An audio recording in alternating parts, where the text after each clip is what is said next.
Hi! మరో వీడియోతో మీ ముందుకైతే వచ్చేసాను. చేతిలో ఏంటి అనుకుంటున్నారు కదా! కదంబా పండ్లండి. అమ్మవారికి వ లక్ష్మీదేవి అమ్మవారికి కానీ, లలిత అమ్మవారికి కానీ, వరాహి అమ్మవారికి కానీ, ఎవరికైనా అమ్మవార్లకి చాలా చాలా ముఖ్యమైన పండు.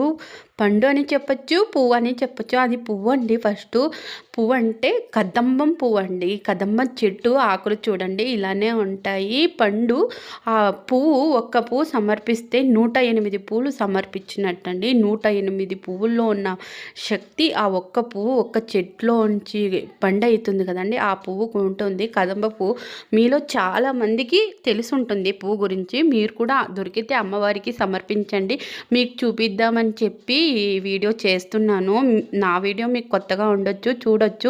చూసి స్క్రోల్ చేయకుండా ప్లీజ్ లైక్ చేయండి, సపోర్ట్ చేయండి. మరిన్ని ఇంకా కొత్త విషయాలు నాకు తెలిసిన విషయాలు మీతో పంచుకుంటాను. మీ తమిళనాడు అమ్మాయి భానుని అండి.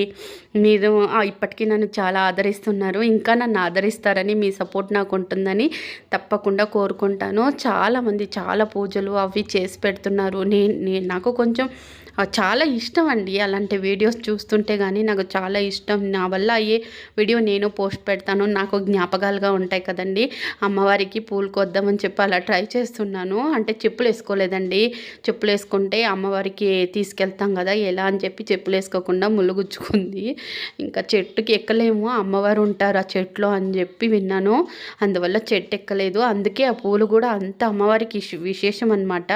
మీకు అది కాయండి, ఇది పండండి. పండు అంటే ఆ పైన పూసలుగా ఉన్నాయి కదండి, అవేనండి. 108 పూలు ఉంటాయి ఒక్కొక్క పండులోనూ. అందుకే 108 పూలకున్న శక్తి ఆ ఒక్క పువ్వుకు ఉంటుంది. మీకు దొరికితే మీ ఇంట్లో అమ్మవార్లు ఉంటారు కదా, సమర్పించి అమ్మవారిని ఇంకా అమ్మవారికి ఏదైనా నచ్చింది ఇచ్చినప్పుడు అమ్మ ఎంత సంతోషపడుతుంది.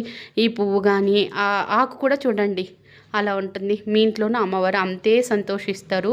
తప్పకుండా దొరికితే మీ ఇంట్లో అమ్మవార్లకి సమర్పించండి. అవి 108 పూలు ఆరంగుట్టి ఏదన్నా మీరు గట్టిగా సంకల్పం చేసుకుని అమ్మవారికి సమర్పిస్తే మీరు తీరని కోరికలు కూడా తీరుతుందని ఇప్పట్లో మాట కదండి, అప్పట్లో మాట.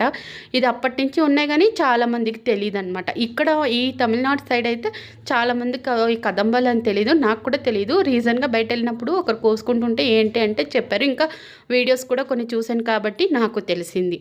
ఇంకా నా వీడియోని సపోర్ట్ చేస్తూ ముందుకు తీసుకెళ్తారని, ఇంకా నాకు తెలిసిన మరిన్ని విషయాలు మీతో పంచుకుందామని ఒక చిన్న ఆశ. మీ రాజబాను ఉంటానండి. సబ్స్క్రైబ్ చేసుకోండి, ప్లీజ్ సబ్స్క్రైబ్ చేసుకోండి. నా వీడియో మీకు కొంచెం యూస్ అవుతుంది, మీకు అర్థమై ఉంటే ప్లీజ్ సబ్స్క్రైబ్ చేసుకోండి. మరిన్ని కొత్త వీడియోలతో మీ ముందుకు వస్తాను. Tata, bye bye, see you.